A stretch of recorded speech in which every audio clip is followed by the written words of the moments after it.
Bonjour à tous, aujourd'hui on se retrouve pour vous expliquer comment importer dans le logiciel de l'ordinateur n'importe quel fichier SVG que vous allez trouver sur le net. Donc dans la barre de recherche, je demande image SVG et là comme c'est le 1er mai, je cherche un muguet. Donc je fais ma petite recherche et là j'observe une silhouette qui est absolument parfaite, puisque les contours sont très nets et en plus c'est en noir et blanc, donc c'est ce qui va aller le mieux dans le logiciel Canvas Workspace.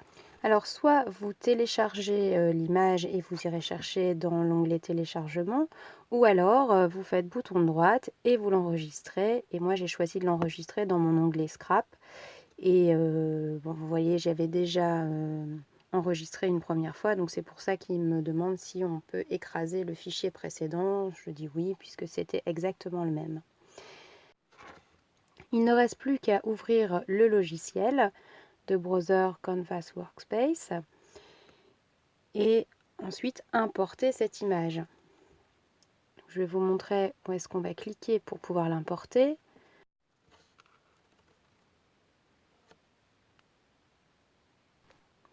Et là, vous voyez, il y a un onglet SVG, donc il suffit de cliquer dessus et vous allez pouvoir retourner dans l'arborescence.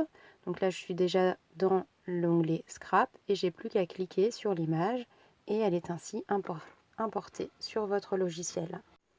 Là, le logiciel m'indique que mon image a été retaillée pour pouvoir rentrer sur la taille du tapis. Alors maintenant, je vais vous montrer comment je vais transformer cette image en données de découpe, mais aussi en données de traçage. Comme ça, je pourrais choisir directement sur la Scan & Cut. Parce que sur le logiciel, vous êtes obligé de choisir soit couper, soit tracer. Alors, je sélectionne mon image, je la duplique. Voilà, bouton droit dupliquer. Sur la deuxième image, voilà, je sélectionne la deuxième image et je veux marquer tracer. Donc il y a une donnée de découpe, une donnée de tracé. Ensuite, je sélectionne les deux images et je vais descendre pour aligner verticalement et horizontalement. Comme ça, elles sont parfaitement superposées. Et je les groupe. Ensuite, je vais passer à l'enregistrement sur l'ordinateur.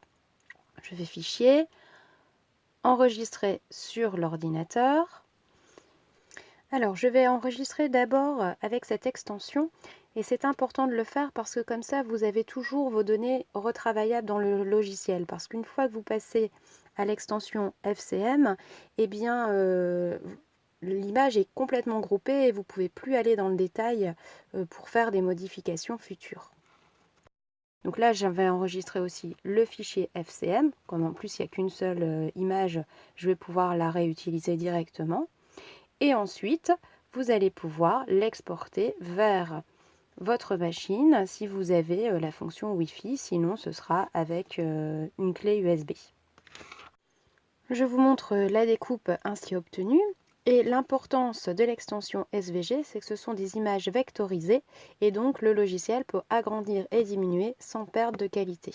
Voilà, j'espère que ça vous sera utile et je vous dis au revoir et à bientôt.